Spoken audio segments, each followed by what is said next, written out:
Oh, ew! That's what you look like? Yeah? You look like a sack of potatoes soiled in gravy. Yeah, well, you look like... You... Fuck. You little shit. Anyways. Fuck you. Alright, so we're actually going to be doing 2 movies today, except one's going to be released today, one's going to be released tomorrow. Tonight is F4. Well, Fantastic Four. Yeah. Yeah, so you could probably call this, what, a part 1 of the things? Part 1. Well, yeah, like a part 1 of review. It's like today, and then when we do the thing... Today we're doing weapons, and then you click on the next video. We're doing Fantastic Four. So weapons. Boy. That's good. I enjoyed that. Yeah, it was... Considering that I haven't seen Barbarian, but I know it's kind of like a mix of horror and a bit of fun stuff in there. So this one is mostly horror, but still has a little bit of fun stuff in there. Of course. Like the ending. But we're not gonna get to we're not gonna get to spoilers just yet. We're gonna talk about it because this is a film I don't want to spoil until, you know, probably in the middle of this video or some shit. Right. Alright. So, what would you say is a non-spoiler positive we can give it? Well, acting's great. Yes. Really like the kid who plays Alex. Mm-hmm. He was doing a really good job. I did like some of the camera angles that they went with, because you really don't usually see stuff like that in horror. This isn't much of a spoiler because the narration is also in the first trailer. The narration felt a bit weird. Yeah, I will say the narration. I almost thought it was just going to be those, just telling but not showing kind of things. But I half expected the kid to go when you're probably wondering how we got to this situation. No, I was half expecting the kid in the narration to go when you want when you have you had any dreams that you could. I mean, still, that's the point. It's just a kid. It's supposed to be like a kid actually telling the story. Yeah. So on August 31st of 1995, this incident. the kid in the narration is like, "Hello, I am child. I am." How you doing, narrator? My 6-year-old daughter. Yes, father. Yes, father.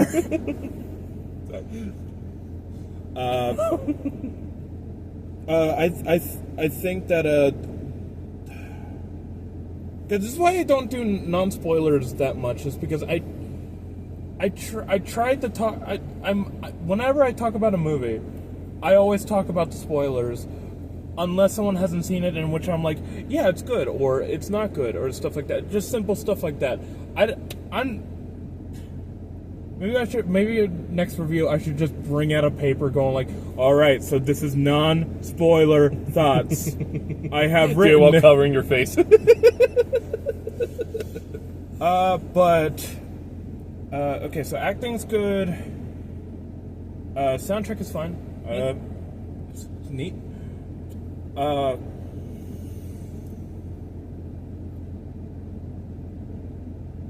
This is hard. Yeah, I know.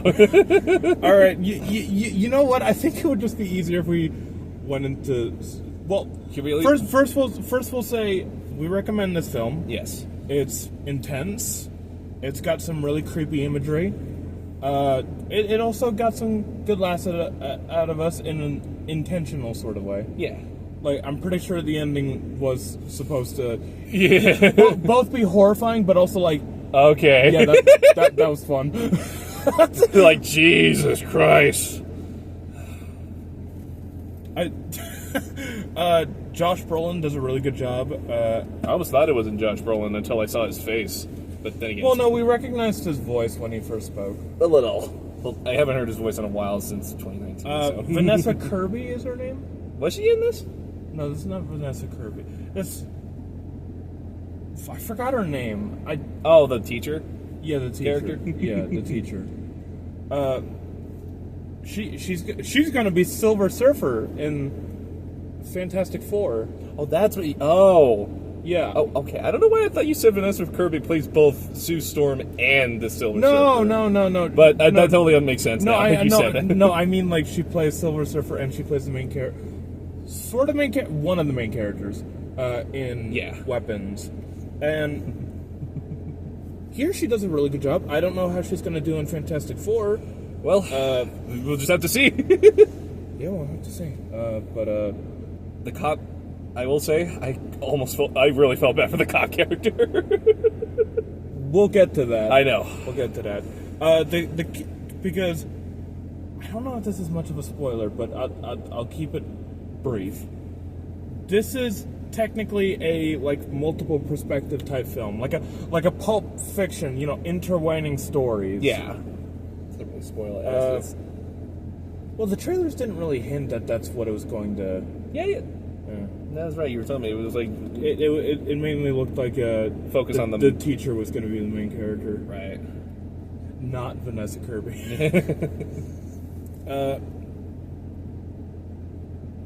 And it doesn't explain a whole lot when it gets to the reveal of what's been happening here. It doesn't explain a whole lot, but it explains just enough for you to get what's going on. Right. And we'll get to that in a bit. But my only problems. There's a little bit of plot armor at the end of the movie, mainly with the teacher. Right. I would say, yeah. I was gonna say, but that probably would sound spoiler-esque, but Yeah. yeah. And she's technically the only character with actual plot armor. Everybody else is, everybody else is just fine. But I can't really say anything about the main villain because that's been hidden by the trailers. Yeah. I've only seen the first trailer.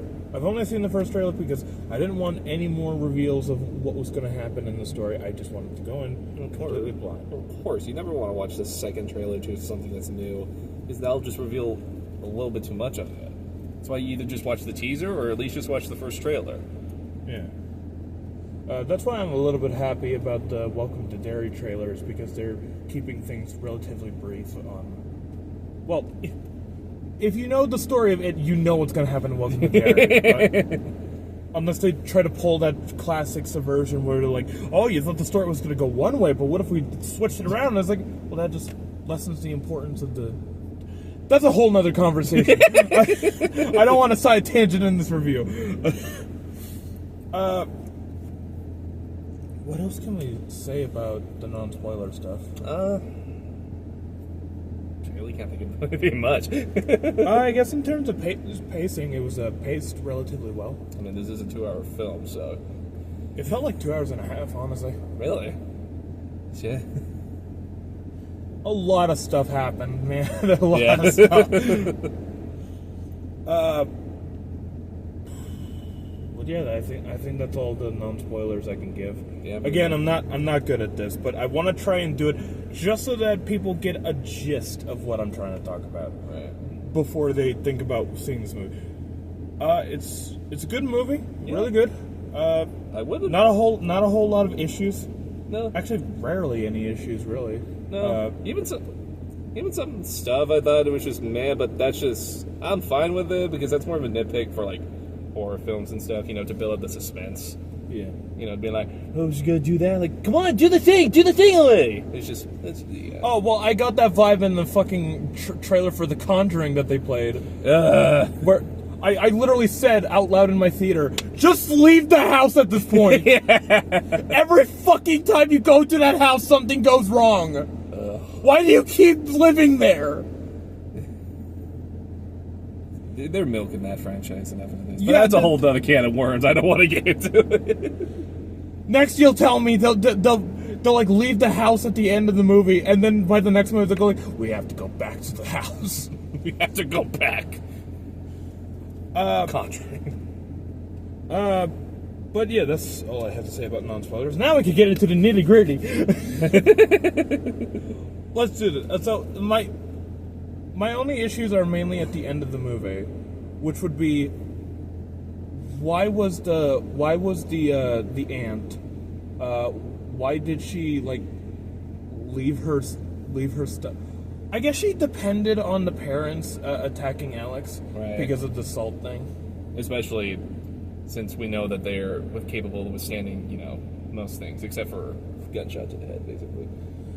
Yeah, and Alex is just a kid, so I guess she thought that he wouldn't be able to fend off his parents.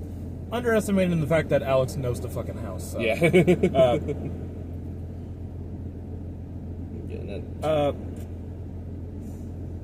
But other than that, there's also the fact that the teacher Justine is her name? Yeah.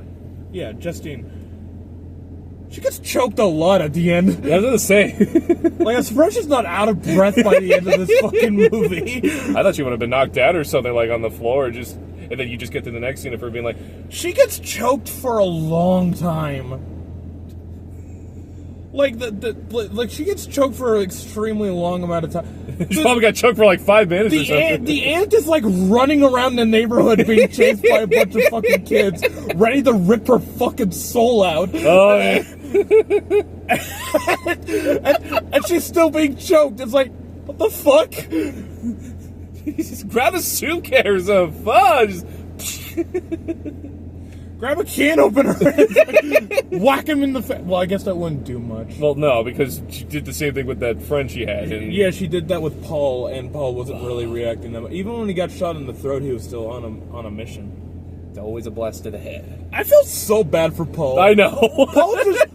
Paul just had the worst couple days. He wanted to have a lunch with the chief with his wife for their anniversary, but no, he got a used needle in his finger. He banged the teacher. He banged the teacher. His wife is now mad at him, and because of that, she just made the teacher's day a whole lot worse. Yeah. And then he's just fucking trying to keep all this together, and then the druggie pops up again. He gets stabbed in the fucking face by a bunch of needles. Yeah. And then he's like, okay, so you said you found the kids. All right. And then he goes and finds the kids, and he's fucking chasing he gets mind controlled. And he gets shot in the head. It's like, wow.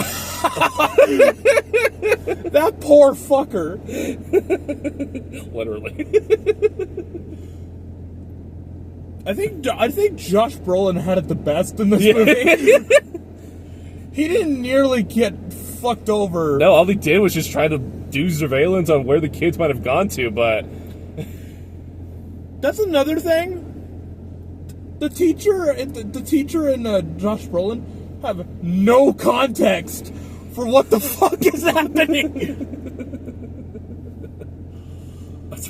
I'm just surprised about. All right, so I guess everybody's being controlled. Who are they being controlled by? Well, the person that apparently got ripped up by a bunch of children. I know. I was actually surprised he didn't react. So, to Alex, that. tell me what happened. Well, my aunt came around and she's working with voodoo, and she basically mind controlled my parents and stole all the kids. Then I stepped over some salt to try and aggravate the parents so that I could do a loop-de-loop, and then okay, why did she get ripped up by the children? I used a piece of her wig. Alex, what the fuck?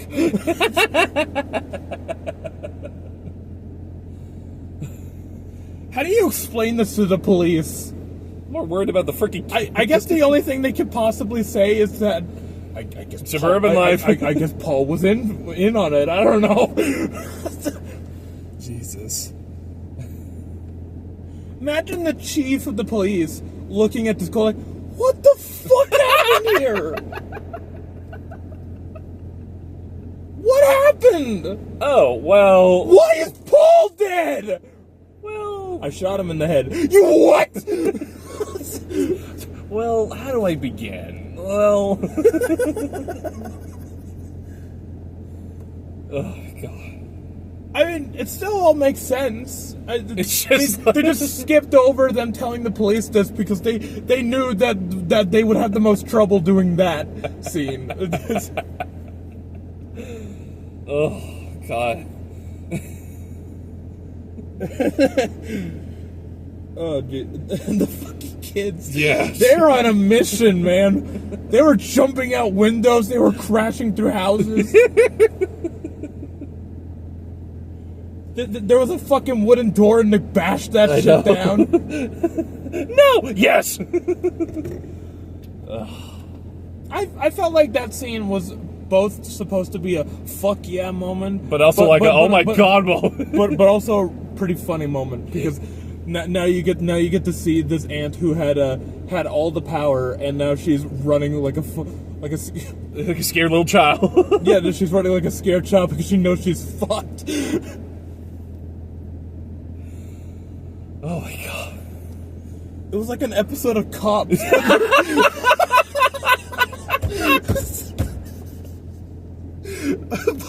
But you're seeing all these children fucking bum rushing on an old lady.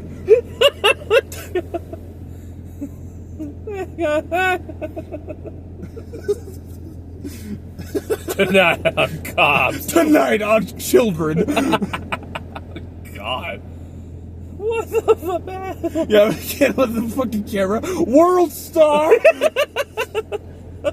World Star. As they're tearing the head off the fucking. Yeah! Oh, jeez. As far as scenes go, as far as scenes go in that movie, that ending's gonna stick with me for a while. And not hold back in terms of showing how brutally this lady gets Fuck murdered. no. Especially opening the mouth of the lady like, oh my god!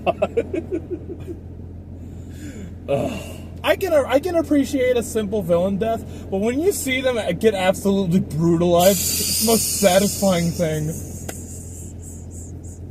Who do you think had the worst op? I said Paul, but there's Paul, there's the teacher, then there's Alex. Oh. Alex, that poor fucking kid. He was just unlucky to be born with a family who has a voodoo aunt. Yeah, that's the thing is that they explain how she's able to do these things, but they don't really explain how the aunt got this magic, why she's sick, how she's getting energy from the people. Maybe she just feeds off their energy. I don't know. It's probably one of those things that's not neat. Well, not like a need to explain. Probably just. Well, I would like to know a little bit of like. Yeah. I don't mean like that. I just meant like it's probably a thing you don't think twice over. I guess we're supposed to assume she just feeds off their energy because she even says it's like, well, I thought visiting your parents would do something for me, but I guess not. I guess that wasn't enough, so I'm just gonna. They don't have vitamin C. I'm just gonna take all these children, Gets a knock on the door. Hey, who is it? Hello, I'm Chris Hansen. Why don't you take a seat? Why don't you take a seat? Wait, she feeds off the energy. So does that mean when she does it to the children, she gets vitamin C? Oh. Great, now I need vitamin C. But yeah, so yeah, Alex's story is the longest, I think. Yes. 'Cause that's when all like the you get the full revelation of all the things being built up to them. Yeah. Alright.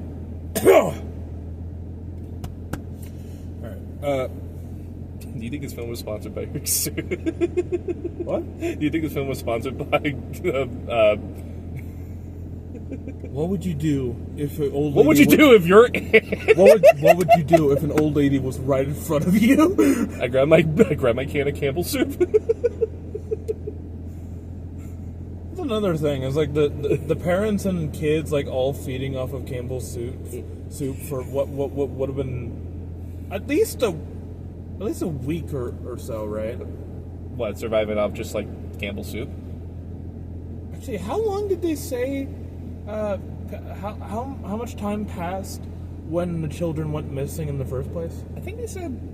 I could be wrong. I think they said about 3-4 days, maybe almost a week. I could be wrong. I'm not entirely sure. Because if it's more than 3 weeks, I'm calling bullshit.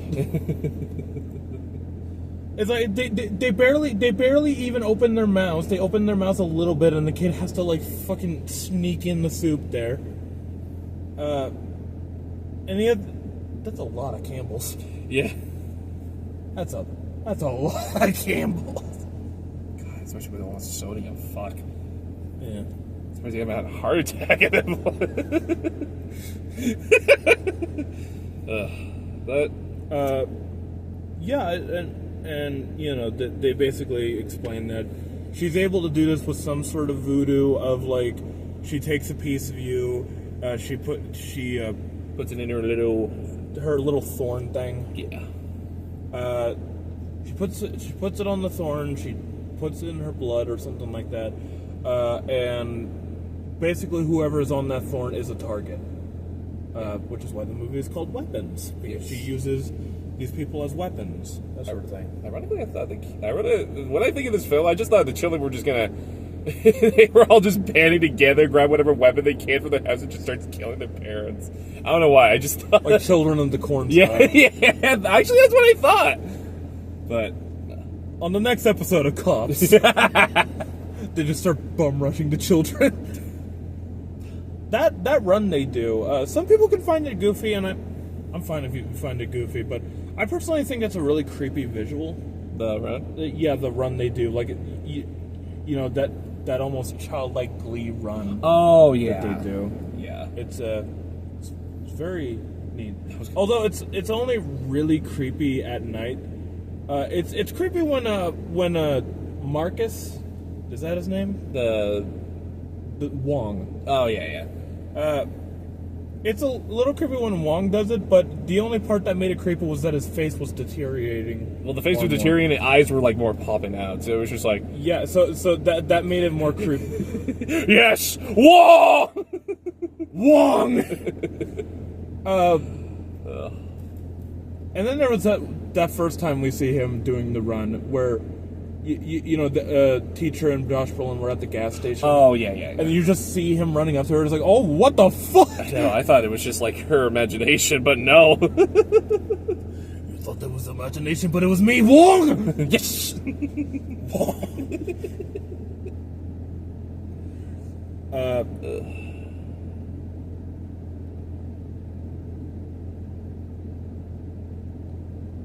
I don't want to be that guy. I don't want to be that guy, but You're that guy. I'm just kidding. I've seen 3 movies now where the gay couple gets fucking killed.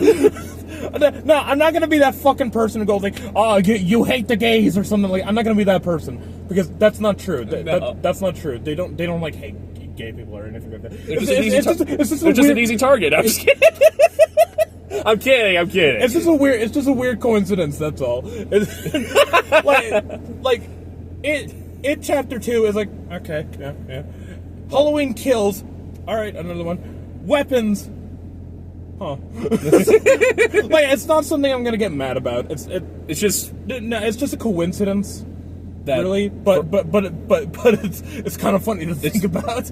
Why? It's just a coincidence for the gay people to be at like the wrong place at the wrong time, just to have them brutally murdered to further the plot. No, I'm just kidding. Now, this is obviously a joke. Don't take it too seriously. But I'm just imagining like the people at Hollywood are like, all right, so we're just gonna kill off this guy. We're gonna kill another black guy in a horror movie? Come on, don't you think that's a standard trope? You're right. Let's go with the gay people. You're right. We need to choose a new target. Spin the wheel of killable. Gay people. What? Perfect. And lesbians? No, specifically the men ones. Why? You know.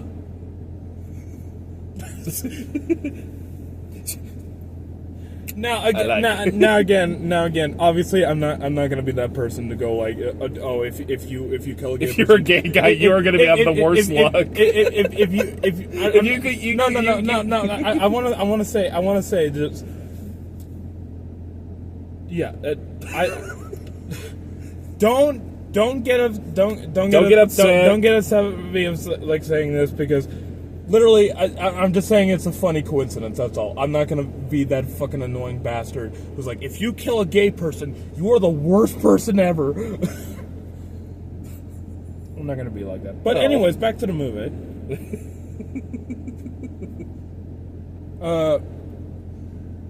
So the teacher. I was wondering because she seemed a little unlikable for me during the first parts of her scenes.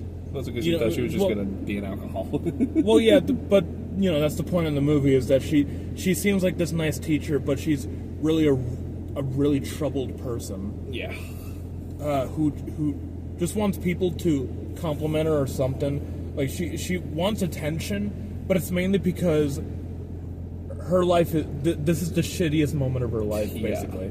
Yeah. And yeah, that's right. She got like fired from a previous job or something like that. Yeah, explained from Josh Brolin's character that she had an IUD and was recently let go of a school that she was at about 2 years ago in the film's terms.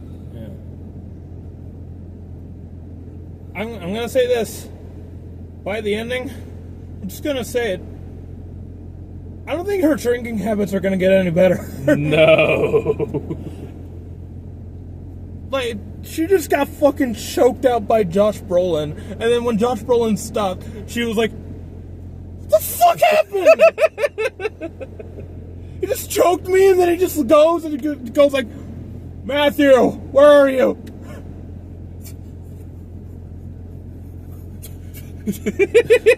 But if anybody has like a problem with like why Josh Brolin wasn't as vegetable as the parents or the kids, I assume the movie is trying to set a rule standard of just Josh Brolin was affected for much less time than the other people.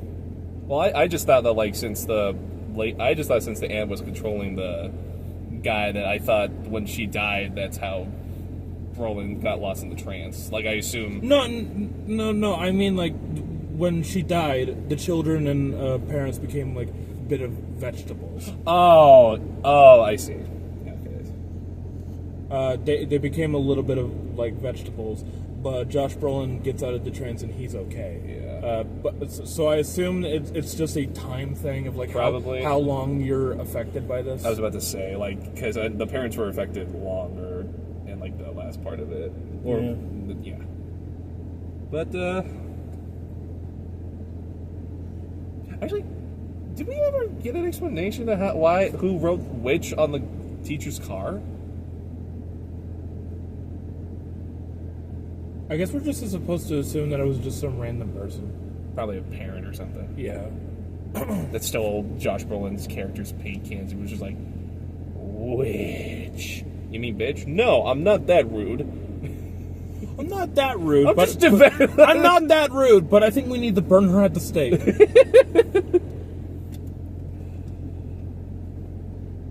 This is going to be one hell of a news coverage.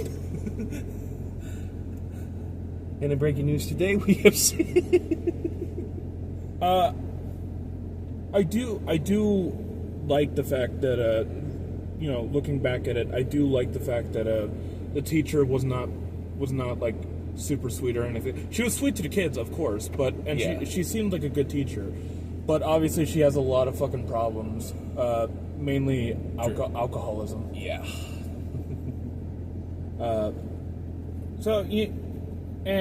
She seems to want attention and stuff like that.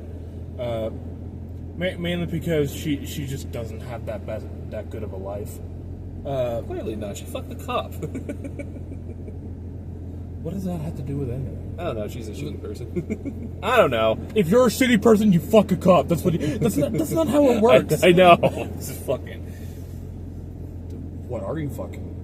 Don't put it that way.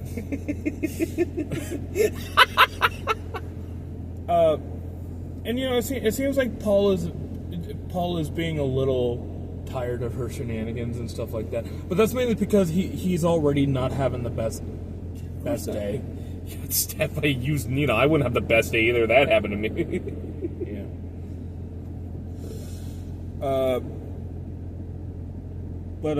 Who's your favorite character? Probably. It's probably either between Brolin or Alex, because I just feel bad for Alex. I think my top three are.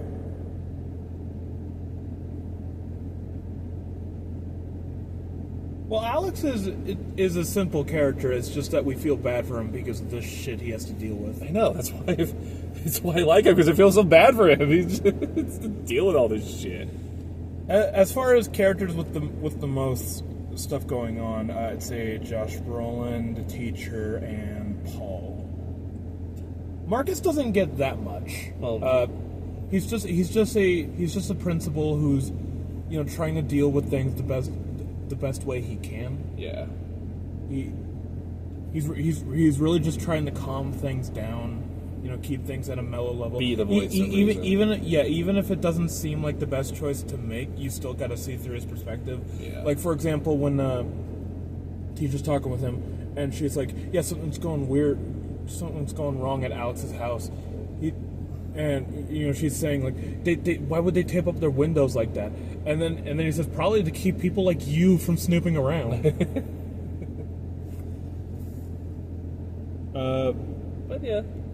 It's like, yeah, you can understand her point of view, but you also have to understand Marcus's point of view.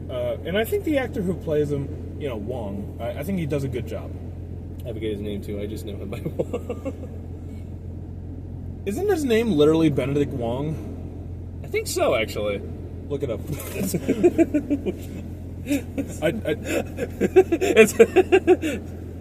It's not racist if we call him Wong. I think that's his literal last name. Yeah, I think it literally is Benedict Wong. It's not racist if it's a real name, okay? No, it is Benedict Wong. See, we're not racist. It's like I said in the K-pop Demon Hunter thing, it's a name. Yeah. If you get the name wrong, that's not racist. I know it feels like we have to walk on fucking eggshells these days, but that's a weird phrase. What else do I want to say about the movie? Oh yeah, I think the main villain, the Ant, I think she's a good main villain. Yeah. And she has some nice, well, I don't think the jump scare of her was necessary. There are some jump scares in this movie.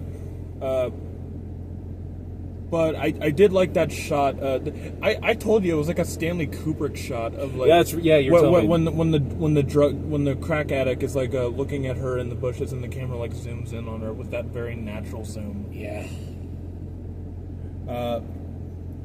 Cinematography's great. Yeah. I really like the cinematography. Very nice use of Dutch angles and zoom-ins. And I especially love whenever they rotate the camera around places where people are looking to sort of rise to tension. Because you don't know whether it's going to be a jump scare or whether it's something's going to be in the frame by the time it... Right. I do appreciate stuff like that. Yeah. It's nothing. I appreciate it more when it's not a jump scare, which most of these shots aren't jump scares. No. Like, they're allowed to be camera shots. There's not... You hear that, modern slasher films? You don't need a jump scare in everything! I don't know, I'm just being true. No, it's okay. Okay, you're right. Fuck modern slasher! Well, some. Not all modern slashers are bad. I mean, what's the last good slasher we've had? I've not seen the Terrifier films, so... I like the Terrifier films. I always appreciate a slasher film when it does something different. Well, I think that's enough. Pretty much, yeah. We enjoyed this film, and we do recommend it. Yeah. I would have to give it more thought to really think about the characters and stuff like that, because it is a lot to handle. Yeah, and especially by the end where it's like, oh yeah, the kid started to speak again. Yeah. Yeah. That's probably going to be a lot of mental trauma to get out of your head. Yeah. I was expecting, well, obviously the kids become vegetables, so there's not really a problem there. But I was expecting to like, as Josh Brolin is walking up to where the kids are, I was expecting to hear like fucking crying from the children. Yeah, because there's just this fucking dismembered mess of an old lady. It just makes me think of that Rick and Morty episode after they're done tearing apart the dude, and when they're going back to normal, it's like, mommy! I'm trying to remember that scene. It was when the sludge rig turned them all into like assholes from the toxins. Oh yeah, now I remember. Yeah. Santa Claus isn't real. You're all mistaken. your honesty. Old Rick and Morty used to be funny. Yeah. It's like The Simpsons. But yeah, I think that's enough. Like I said, today will be a weapons upload, and tomorrow, even though we're watching Fantastic Four on the same day, we're going to be seeing Fantastic Four on the next day. And then maybe this way, or that way, or this way, or this way. Anyways, yeah, so that was our review of Cobb's Children Edition. Anyways, bye.